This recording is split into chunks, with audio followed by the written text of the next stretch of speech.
এই যুবকেরা কয়েকদিন পরে 1 জানুয়ারি আসছে 31 ডে।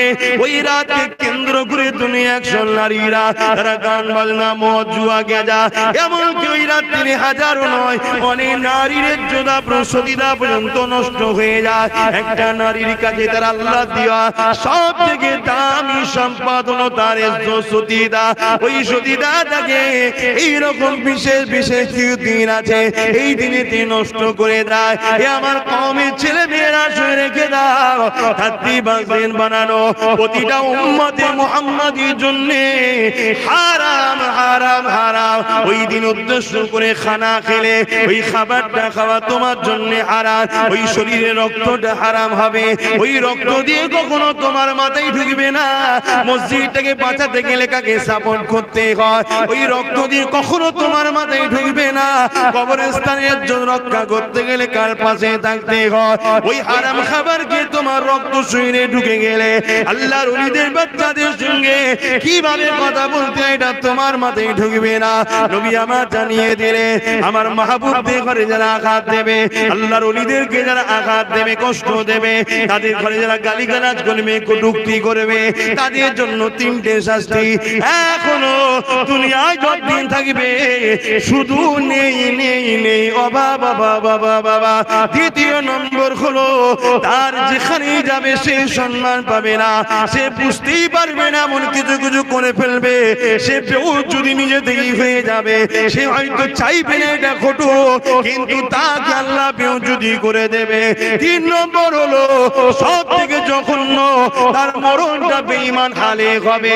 এই যুবকদের বলে দিয়ে যায়, বাপেদের মায়েদের বলে দিয়ে যায়, রক্তের গরমে এমন কোনো কাজ করে ফেলবেন না, আল্লাহর অভিশাপে পড়ে যান, ঈমানটা বরবাদ হয়ে যে জাহান্নামী না হয়ে যায়। সাথে সাথে এটাও বলি আমার মা বোনেদেরকে, দুনিয়া আপনাকে অনেক আনকালচার বলতে পারে, অনেক হয়তো বলবে ইসলাম নারীদেরকে স্বাধীনতা দেয়নি, তাদের শিক্ষার অভাব, নাই জ্ঞানের অভাব, নাই তাদের মানুষত্ব বলে কিছু নাই। কেননা ইসলামই একমাত্র আমি মনে করি নারীদের মানে যে সম্মান দিয়েছে ওই সম্মানে 1 জাররা পরিমাণ পৃথিবীর কেউ দিতে পারেনি। এই যুবকেরা একটা কন্যা সন্তান যখন হয় পৃথিবী তখন মুখ ছিটকে যায়, সবার মনটা খারাপ হয়ে যায়। নারী হয়েছে নারী হয়েছে নারী হয়েছে। 1500 বছর আগে যখন ইসলাম দেখে মানতো না, এক আল্লাহকে যারা মানতো না, যেমন করে পাথরের উপাসনা করত, তারা নারী জন্ম নিলে জেন্ত জেন্ত মেরে দিত। কিন্তু ইসলাম যখন চলে এলো, আমার নবী যখন আসলো ইসলামের মেসেজ দিতে, তখন কি জানিয়ে দিল? কারো ঘরে যদি নারী সন্তান হয় এর মানে হলো এই বাপটাকে জান্নাত এবং শান্তির খবর দেয়। এই যুবকেরা যাদের ধারণা ছিল নারী অশুভ, নারী হত্যা করে দিতে হয়, নারীদের সমাজে কোনো মর্যাদা না, নারী তো শুধু ভোগের জিনিস, নারী শুধু কাজ করবে, খেদমত করবে, তার কোনো ইজ্জত আবরু না, তার কোনো সম্মান নাই, তার কোনো অধিকার নেই, কথা বলার স্বাধীনতা নাই। কিন্তু ইসলাম জানিয়ে দিল নারী আর পুরুষ তোমরা একে অপরের সমান।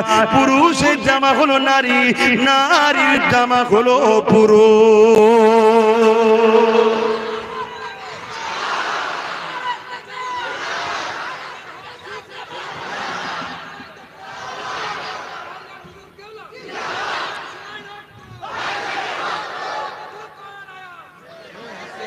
না না না না না, আমি ভাই জানি থাক না বাবা, শের ফেরে পাবো।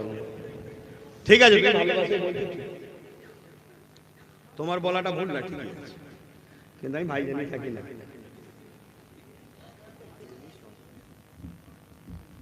তুমি খারাপ দিল না, কাউকে কষ্ট দিয়া কথা বলা ঠিক না। ব্যাপারটা হচ্ছে তোমার আবেগটা ঠিকই, এজন্য মানুষ শের বলে বা বাঘ বলে। উদ্দেশ্য হচ্ছে যাকে দেখে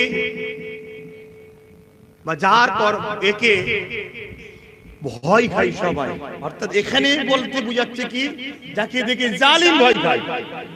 কথাটা তোমার ঠিক, কিন্তু আমি ভাই হিসাবে থাকবো তোমাদের। কথা বুঝে আসছে না? নাই লিডার করে দেওয়া হয়েছে, সে থাকবে তোমাদের সাথে, আমি ভাই হিসাবে হুজুর হিসাবেই থাকবো। তবে কিন্তু সর্বসময় তোমাদের সাথে আছে, সর্বদিক দিয়ে তোমরা আমার সাথে আছো তো। ধোকা কখনো দিইনি, তোমরা দিচ্ছ না তো। আচ্ছা যদি মনে মনে আমি তোমায় ধোকা দিই, তুমি কি করে বুঝবে বলো? বলবে তো? যদি আমি দিই মনে মনে, তুমি কি করে বুঝবে? বলে আমার বুঝার তো দরকার নেই, আমার মালিক বুঝলেই যথেষ্ট। ঠিক না বেটি? তাহলে উল্টো ঠিক, তোমরা যদি আমাকে মনে মনে ধোকা দাও, আমারও বুঝার দরকার নেই, আমার মালিক তো বোঝে। ঠিক না বেটি? হ্যাঁ, আমরা সবকিছু করি কার জন্য? আজ এই মাহফিলে আবার বলছি, তোমাদেরকে ভালোবাসি শুধুমাত্র আল্লাহর জন্য। জোরে বলে, তোমরা আমাকে ভালোবাসো কার জন্য? তাহলে আল্লাহর জন্য যেখানে প্রেম হয়, সেখানে অর্থ এসে প্রেম কাটতে পারে, ভয় প্রেম কাটতে পারে, জেল প্রেম কাটতে পারে, ঘর বাড়ি টাকা পয়সার লোভ প্রেম কাটতে পারে। কারণ আল্লাহর জন্য যেটা হয়, পৃথিবীর কোন শক্তি সেখানে আর কাজে লাগে না। কারণ আল্লাহু সাইয়্যুন কাদির, আল্লাহ একমাত্র শক্তিমান, সর্বশক্তিমান। জোরে বলুন সুবহানাল্লাহ। আলহামদুলিল্লাহ। তাই তো আজ প্রমাণও আপনারা দিচ্ছেন আল্লাহ কারে, যেখানেই যাচ্ছি আল্লাহ কারে সব মাশাআল্লাহ মারহাবা দিবানা হয়ে আছে, সব আমার আল্লাহর পাগল, নবীর পাগল যেন আল্লাহ করে দেয়। বলুন আমিন। ভাইরা নওজওয়ানেরা আবার আলোচনার দিকে ফিরে যায়। আমার মা বোনেদের উদ্দেশ্য করে বলতে লেগেছি, এ আমার নূরপুর এলাকার আম্মা জানেরা, এ আমার নূরপুর এলাকার বোনেরা এবং দূরে সোশ্যাল মিডিয়ায় যে সকল মা বোন শুনছেন বা পরে শুনবে, সমস্ত আম্মা বোনেদেরকে বলে যায়, দুনিয়ার লোভ লালসায় পড়ে যেও না গো। অনেকে অনেক কিছুই বলবে, আমার স্বামী মোবাইলটা কিনে দিয়েছে, তোর স্বামী তোকে দেয়নি কেন রা? বুঝতে পারছেন না? 12টা বাজাতে এসছে, কি গো সমাজে হয় না? পুরো হুজুর সব জানে। কিছু কিছু জিনিস আছে না, জানতে হয়, না জানলেও অসুবিধা আছে। নাই সে ট্রিটমেন্টটা করবো কি করে? কি ডাক্তার যদি রোগ না বোঝে তো ওষুধ দেবে কি করে? সব তো সমস্যা আমাদের কাছেই যে বসে নাকি গো। তাবিজ কোথায় দেয়? এরম তাবিজ তো লাই নাকি? আস্তে আস্তে জিজ্ঞেস করলে সব আস্তে আস্তে বেরিয়ে যাচ্ছে কি হচ্ছে না হচ্ছে। এই যুবকেরা, আমার আম্মা জানেরা, বোনেরা শুনে রেখে দেন, আল্লাহ জাহান্নামটা বড় কঠিন। দুনিয়ায় যে আপনাকে অনেক কিছু বলবে, সে কিন্তু আপনার সঙ্গে জাহান্নামের শাস্তি ভাগ নেবে না। সে আপনাকে কোন করে রূপ যৌবন দেয় নে, সে আপনাকে সৃষ্টি বানায় নে। বিশেষ করে আমার আম্মা গুলোকে বলে যায়, এই সমাজে আপনার কোলে সন্তান কে দিল? দুনিয়ায় আপনার সন্তান আল্লাহ দিয়েছে। যদি আপনার সন্তান না আল্লাহ দিত, সমাজ আপনাকে অনেক ছোট বড় কথা বলতো, শ্বশুর শাশুড়ি স্বামী আপনাকে অনেক বড় কথা বলতো, কিন্তু আল্লাহ আপনার মাথা হ্যাট করে দেয়নি। আল্লাহ আপনার কোলকে ভরিয়ে দিয়েছে। এ আমার আম্মা, আল্লাহ দিয়া নিয়ামত দিয়ে আল্লাহকে ভুলে যাবেন না। আর আমার ওই বোনগুলোকে বলবো, যাদেরকে আল্লাহ সুস্থ পা দিয়েছে, সুস্থ হাত দিয়েছে, সুস্থ চেহারা দিয়েছে, সুস্থ চোখ দিয়েছে, আল্লাহ খুদ দেয়নি। আল্লাহ যদি প্যারালাইসিস করে দিত, দুনিয়ার কেউ তোমাকে পছন্দ করতো না। আল্লাহ যদি তোমাকে চোখে কানা করে দিত, দুনিয়ার কেউ তোমাকে পছন্দ করতো না। আজকে আল্লাহ তোমাকে সব কিছু দিয়েছে, তা দিয়া জিনিস নিয়ে তুমি আল্লাহর বিরুদ্ধে লাগাওনি। তোমার জীবনে মাকসাদ একটাই হবে, আমার আল্লাহ দিয়েছে, আমার আল্লাহর রাস্তায় চালাবো। যে কাজ করলে আল্লাহ খুশি হয় সে কাজ করব। আমি আমার স্বামীর জন্য, অন্য কারোর জন্য নয়। আমি দুনিয়া জমিনে কোরআন পড়বো এই জবান দিয়ে, এই চোখ দিয়ে কোরআন দেখবো, এই চোখে স্বামীকে দেখবো, এই চোখে মা বাপকে দেখবো, এই চোখে আমার সন্তানকে দেখবো। এইভাবে তুমি চলার চেষ্টা করো। দুনিয়া তোমাকে অনেক কিছু বলবে, আয় ঘরের বাইরে চলে আয়, তোকে চাকরি দেবো, আয় ঘরে চলে আয়, তোকে সমাজের লিডার নেত্রী বানিয়ে দেবো, আয় চলে আয় দুনিয়ার বাইরে, তোকে টাকা দেবো, ধন দৌলত দেবো। মা বোনেরা, এই 500, 1000, 2000, 10,000 নিতে গিয়ে এমন একটা দিন বিপদ এসে যাবে, যেটা মায়ানমারে ঘটে গেল আপনার উপরে ঘটবে, যেটা বিভিন্ন জায়গায় ঘটছে আপনার উপরও ঘটবে, কিন্তু ঈদে আপনাকে বাঁচাবার কেউ থাকবে না। কিন্তু আপনি যদি দুনিয়ার জমিনে আম্মা জান হযরত হাজেরা থেকে শিক্ষা নিয়ে যান, তাহলে দুনিয়ার কোন শক্তি আপনাকে কখনো বিরোধী করতে পারবে না। আম্মা হাজেরা কে ছিলেন? আব্বা জান হযরত ইব্রাহিম আলাইহিস সালামের স্ত্রী ছিলেন। বিবাহের আগে যখন তিনি এমন করে যৌবনে পা দিলেন, যখন নতুন যৌবনে তিনি পা দিয়েছেন, এই যুবকেরা ওই দেশের এক রাজা ছিল, যে রাজা হলো জালিম রাজা ছিল, তার চরিত্র বড় খারাপ ছিল। সে সতীদা নারীগুলো ইজ্জত গুলোকে লুটে লুটে লুটে লুটে বেড়াতো, কেউ তার বিরুদ্ধে কথা বলতে পারত না। তার পাওয়ারের জোরে মানুষ যখনই কথা বলতো তাদেরকে কতল করে দিত, জেলে দিত। এই সময়তে ওই রাজার কাছে এমন সময় একজন মহিলা এসে খবর দিল, এ রাজা মশাই, তোমাকে এমন একটা মেসেজ দেবো, যে মেসেজটা শুনে তুমি অবাক হয়ে যাবে। তুমি জমিনে অনেক নারীর ইজ্জত লুটেছো, অনেক নারীর সতীতা নষ্ট করেছো, অনেক নারীর জীবনকে তুমি নষ্ট করে দিয়েছো, কিন্তু তোমাকে আজকে এমন একটা নারীর ঘোষণা দেবো, যে নারীটাকে তার বাপ ছাড়া দুনিয়ার কোন পুরুষ চেয়ে দেখেনি। পুরুষ হিসাবে একজনই দেখেছে, তাকে তার বাপ, আর কেউ দেখে। কি গো, দুনিয়ায় রম্যে আছে আজকের দিনে? কত পবিত্র নারী ছিলেন, তাই তো আল্লাহ তাকে দিচ্ছে কার সাথে? নবী ইব্রাহিম আলাইহিস সালামের সাথে। তার পেট থেকে সন্তান বেরোচ্ছে কে? নবী ইসমাইল আলাইহিস সালাম। জোরে বলুন সুবহানাল্লাহ।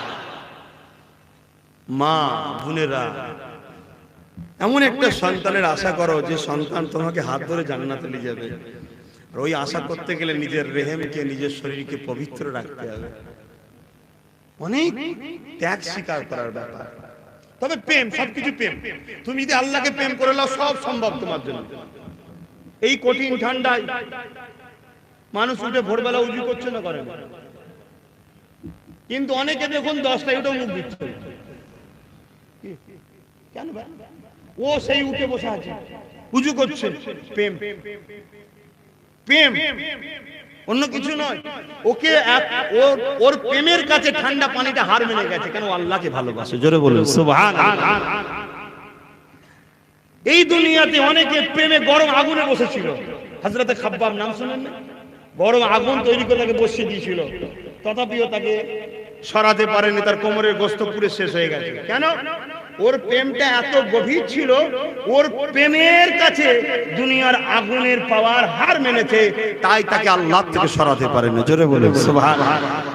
আজকে আমার এই সব ভাইগুলো আল্লাহ কারে যথেষ্ট ভালোবাসে, তারা পীরের আওলাদকে, নবীর খানদারকে বা গোলামকে, এদের উপরে অনেক জুলুম হয়েছে, কিন্তু ওই জুলুমটা এদের প্রেমের কাছে হার মেনে যেতে আমার থেকে এখনো সরাতে পারেনি। ঠিক না বেঠিক?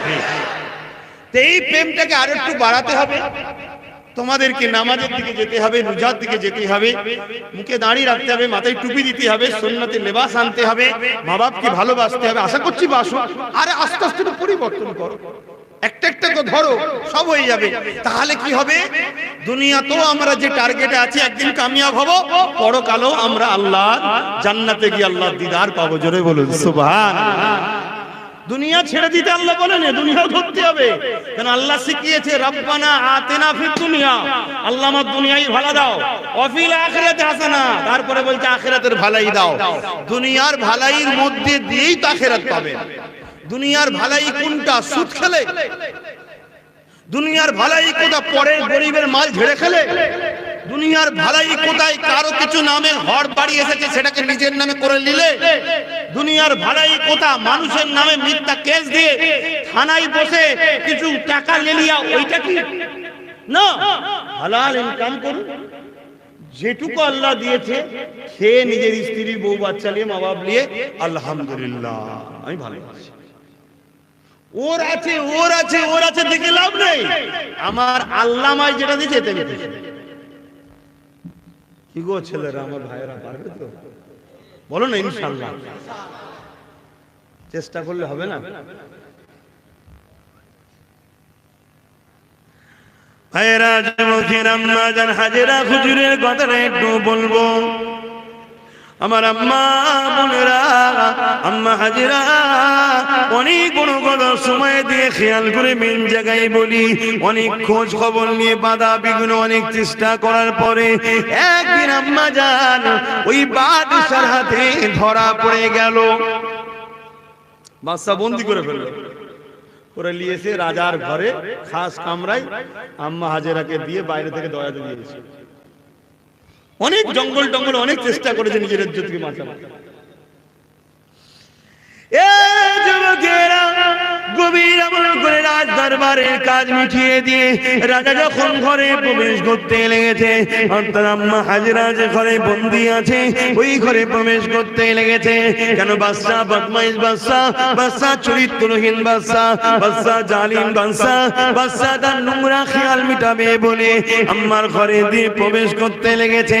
বয়স একেবারেই হালকা, সবে যৌবনে পা দিয়েছে, ফুটফুটে কুমারী মা আমার এমন করে যখন তিনা দরবারে পা দিয়েছে, যখন ঘরের মধ্যে ঢুকতে যাবে, দরজা যখন ঠেলতে যাবে, আম্মাকে এক নজর দেখেছে।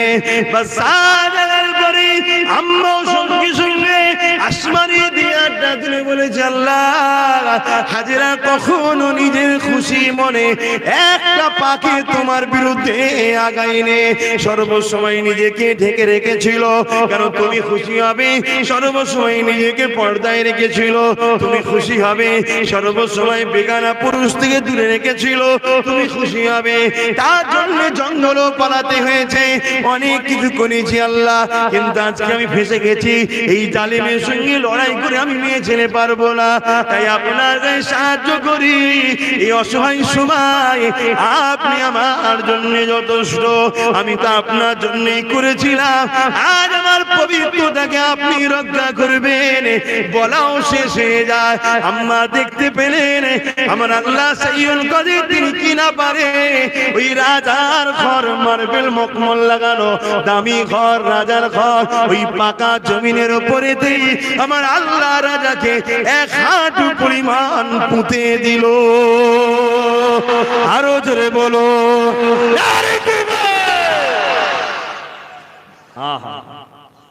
এই স্বপ্ন দেখো আমার আম্মা বোনেরা, কি শান, কি মর্যাদা, কত বড় রাজা। হাত জড়ো করছে কার কাছে? পুঁতে গেছে, হাত জড়ো করছে কার কাছে? আম্মা জান হাজেরা হুজুরের কাছে। তুমি আমায় মাফ করো, আমি ভুলে গেছি। আল্লাহ ওয়ালাদের মন নরম হয়। আল্লাহ যখন বান্দা তোমার বুঝতে পেরেছে আমি মাফ করে দিলাম, তুমি মাফ করে দাও, অটোমেটিক আবার উঠে গেল। কিন্তু আল্লাহর ক্ষমতা আছে না নাই? এই যে জায়গাটায় আমরা বসে আছি, সব সমেত আল্লাহর জমিন একটু ঢুকাতে পারে না? পারে না। আমাকে সমেত বাদ দেবে কেন? একসাথেই থাকবো, ওখানে যে জলসা শুরু করতে হবে। আল্লাহর কথা বলবো রে বাবা। আমি একদিন ভাবছিলাম বসে বসে, আমার জিন্দগিটা খারাপ নয়, বেশ ভালোই জিন্দগি। কেন? ঘুম থেকে উঠি, হয়তো ফজর বেলা উঠলাম, নামাজ পড়লাম, একটু কোরআন শরীফ তেলাওয়াত আল্লাহ যেটুকু করাই করলাম, তারপরে খাওয়া দাওয়া করলাম, ঘরের সংসারের একটুখানি এদিক ওদিক বা ওই সংগঠন বা নলেজ স্ত্রীর কাজ এদিক ওদিক করতে করতে দেখা যাচ্ছে 10টা বেজে গেল। গোসল করে দুপুরের নামাজ পড়ে খেতে খেতেই চলে গেলাম জলসায়, যে ওয়াজ করলাম, আল্লাহ রসুলের কথা বললাম, ঘরে গেলাম, লোকজন থাকলে দেখা করলাম, তারপর আবার ঈশার নামাজ পড়লাম, খাওয়া দাওয়া করলাম, শুয়ে পড়লাম। কথা বুঝাচ্ছেন? এই রুটিনের মধ্যে তো আল্লাহ কারো পাপ প্রাপ্ত হচ্ছে না। জিন্দেগিটা ভালো না খারাপ? ভালো, কিন্তু একটু কষ্ট হয়। তোমরা কেমন কত জায়গায় ঘুরতে যাও, আজ আমারও তো মন যায় এই শীতকালে একটুখানি কাশ্মীরে, কি বলে আরো সব অনেক জায়গায় বরফ পড়ছে, দার্জিলিংয়ে যাওয়ার সময় নেই, সব জলসা, দিনের খেদমত করতে করতেই জিন্দেগি। কথা বলি, তবে বেড়ানো খারাপ না, তোমাদের ভাবে বলছি বেড়ানো খারাপ না, কিন্তু খারাপ সেন্সে বেড়ানো খারাপ। তুমি বেড়াতে যাবে, আল্লাহর কুদরত দেখবে। কথা বুঝে আসছে? আল্লাহর কুদরত দেখতে দেখতে বড় মেয়ের দিকে তাকালে ওটা পাপ না? হ্যাঁ শুনি, এটা পাপ। এই চোখটা কে দিয়েছে? তুমি কেন দেখবে? হ্যাঁ একবার নজরে পড়েছে, মাথা হ্যাট করে দিলে। ওই মেয়েটাও ভাববে ছেলেটা ভালো, আর তুমি ভালো ভালো করে দেখো বলি কি হয়। এই হাসবেনে বোঝার চেষ্টা করো, বাস্তব না বাস্তব না কি? আর তুমি যদি নিজের এতে থাকো, আমার আল্লাহ আমার জন্য যথেষ্ট। আর দ্বিতীয় নম্বর কথা, যাদের বিবাহ হয়ে গেছে তাদের তো আরো সাবধান। বিয়ে হয়নি তবুও একটু ফিসালিটি দিক ওদিক কি হবে না হবে জানি না, বিয়েওয়ালাদের তো আরো সাবধান থাকতে হবে। কি গো এইসব কথা বলছি খারাপ? আরে এটাও তো শরিয়াত রে বাবা, সব শিখাতে হবে তো। নামাজ রোজা হজ যাকাত শিখতে দিলাম, হরদম মাঠের জমিনে পানি দিলেন আর আলগুলো কাটা রয়েছে ওটা বন্ধ করতে শিখাইনি, সব পানি বেরিয়ে গেছে, বেকার হয়ে যাবে। এটাও তো শিখাতে হবে না। মনে হচ্ছে খারাপ লাগছে, তাহলে আমি একটু বয়স হয়ে যাক তারপরে বলবো। কেন আপনারা ভালোবাসেন আমাকে, আর যে ভালোবাসা দিয়েছেন অবশ্যই আল্লাহ দিয়েছে, আপনারা মাধ্যম। এখন এই ভালোবাসা যদি হট করে কেড়ে নেন কষ্ট লাগবে না? তবে কাঁড়ার মালিককে আল্লাহকে ধরি, আপনাদের ধরি না তো, আমি ঠিক জায়গা ধরি। আল্লাহ ওইগুলোকে জুড়ে রাখো আমার সাথে। ও তুমি যতই চেষ্টা করো ভাইজানা থেকে পালাবো, ঠিক মনে হবে একটু যাই না কেন, সেন্টারে আমি বলি কি, যার ইশারায় গাছের পাতা লড়ে, যার ইশারায় সূর্য ওঠে চাঁদ ডোবে, চাঁদ ওঠে সূর্য ডোবে, যার ইশারাতে তোমাকে আমাকেও চলতে হয়, তিনাকে বলি যে আল্লাহ এগুলোকে জুড়ে রাখো। কেন এইগুলোকে নিয়েই তো আগামী দিন পাওয়ার তৈরি হবে। তোমার কোরআনের উপরে, তোমার মসজিদের উপরে, দিন ইসলামের উপরে যারা আঘাত দেয় তাদেরকে আল্লাহ প্রতিরোধ করার জন্যই তো চেষ্টা করছি। কি তারপরে আমার ঘরের মেয়েরা পেটের জ্বালায় বাইরে খারাপ রাস্তায় চলে যাচ্ছে, যাতে করে পেটের জ্বালার সমাধানের ব্যবস্থা করা যায়, এইগুলোকে নিয়েই তো হবে। কি আল্লাহ চাইলে সব হবে ইনশাআল্লাহ, ঠিক না বেঠিক গো? গাছ লাগিয়েছো, প্রথমবারে একটা ফল হয়েছে, গাছ কেটে বাদ দেবে নাকি? দাঁড়াও, আস্তে আস্তে বেশি ফল দেবে বলে অপেক্ষা করো, তাই তো নাকি? আল্লাহ করে সব হবে, বলো ইনশাআল্লাহ। বাপেরা ভাইরা, আমি যে কথা বলছিলাম আপনারা বুঝতে পারছেন? তাহলে বেড়াতে যাওয়া খারাপ না, অসিরো ফিল আরদ, জমিনে ঘুরো, আল্লাহ দেখো। তুমি যাবে সাগরের ধারে, বিশাল বিশাল তুফান, তোমার মনের মধ্যে এই বিশাল পানিটাকে কি লড়াচ্ছে, কার ইশারায় হচ্ছে, তুমি এটা ভাবো। তুমি ওখানে গিয়ে অন্য কিছু করছো, তাহলে ওটা তো খারাপ হবে। কি হ্যাঁ নাবো, কিন্তু হাঁটুর উপরে কাপড় তুলে নয়, হাঁটু ঢেকে নাবো। যাও নেবে তুমি পানিতে একটু হুড়ুহুড়ি করো, কিন্তু যতটা চেষ্টা করবে যেখানে পুরুষের সংখ্যা বা পুরুষ আছে সেখানে থাকো। কারণ আজ দুনিয়ায় একদল মহিলা আছে যাদেরকে দেখলেও উজু যায় না। কথা বললেন, মাফ করেন, ফতোয়া দিচ্ছি না, এরকম একটা ঘটনা হয়তো বড় পয়সা হুজুরের জীবনীতে আছে, তাই তো নাকি? জানেন তো, জানেন তো নাকি? হুজুর অজ করেছিলেন, বাবা বেগানা মেয়ের মুখ দেখলে উজু চলে যায়, অজ করে। তার পরের দিনই একটা মেয়ে হুজুরের কাছে হাজির। তারপরে হুজুর তার সাথে কথা বললো, ও দূর থেকে দেখছে, নামাজের সময় হলো, হুজুর উজু করলো না, নামাজ পড়লো না, ব্যাস এসে ধরেছে। বাপরে বাপ, তাহলে ডেঞ্জারাস। এখন শুধু নয়, তখনও ডেঞ্জারাস ছিল। কি তবে এখন আর এক কাঠি বাড়া এসে ধরেছে।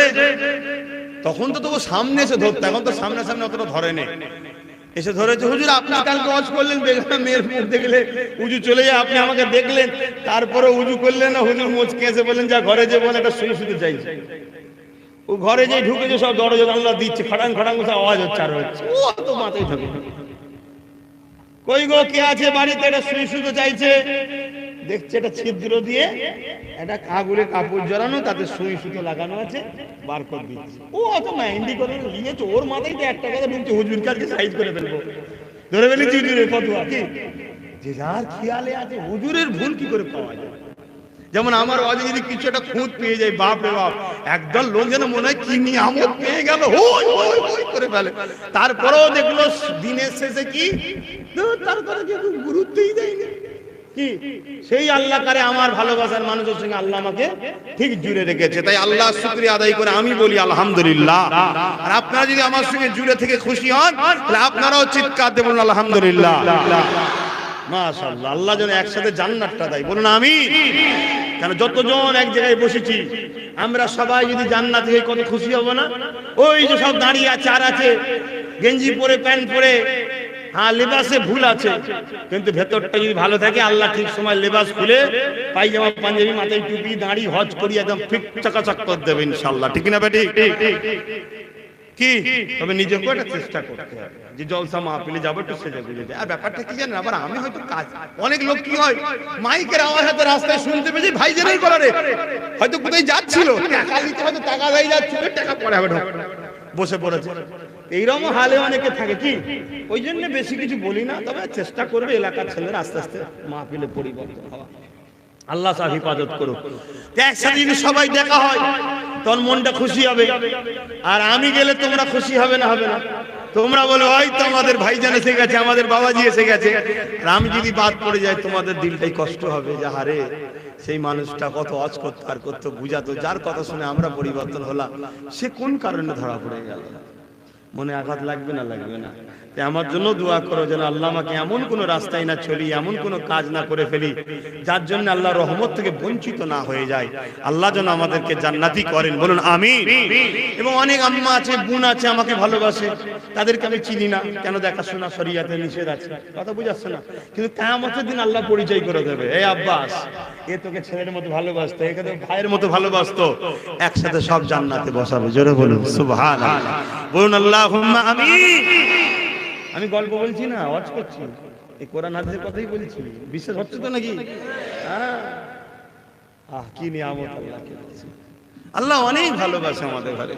আমার ভাইরা, এই বলবো মসজিদ গুলোকে একটু আবাদ করুন। কারবার ব্যবসা বাণিজ্য করতে হবে, যদি খুব ব্যস্ত থাকেন ওই কারবারের জায়গাতেই নামাজ পড়ে নিন, নামাজের সময় নামাজটা পড়ে নিয়ে আবার কাজ শুরু করুন। কি রোজার মাসে এক মাস রোজা রাখুন, এক মাস রোজা রাখুন, আর ওই রোজার মাসে যে যা নেশা করেন আস্তে আস্তে ছেড়ে দেবেন, গুটকা পান যে যা করেন আস্তে আস্তে ছেড়ে দেবেন। একেবারে আমি ছাড়তে বলছি না, একটু একটু মাঝে মাঝে পান বা গুটকা নয়, পানটা একটু একটু খেতে পারেন, কারণ ওটা আমিও খাই তো মাঝে মাঝে, ওটাকে ছেড়ে দিতে বলে দিলে আমাকেও ছাড়তে হবে। তুমি যেটা করো না অপরকে সেটা বলো না, ওটা তো আমি করি, তোমার শিখাবো কি করে? ওটা একটু একটু মাঝে মাঝে খাবেন, বেশি খাবেন না, কেন পানের পাতাতে আর চুনেতে উপকার আছে। সুপুরি জর্দাটা ক্ষতি, কিন্তু জর্দাটা না দিলে আবার কষ কষ লাগে, তারপরেও না খাওয়াটা ভালো। কি তো যাই হোক, নূরপুর তো একদম ঘরের জায়গা, ওই জন্য একটুখানি নিজের মনে করে আলোচনা। আমার আব্বারা কি খারাপ লিখছেন? আব্বা কি খারাপ লিখছেন? আমার আব্বারা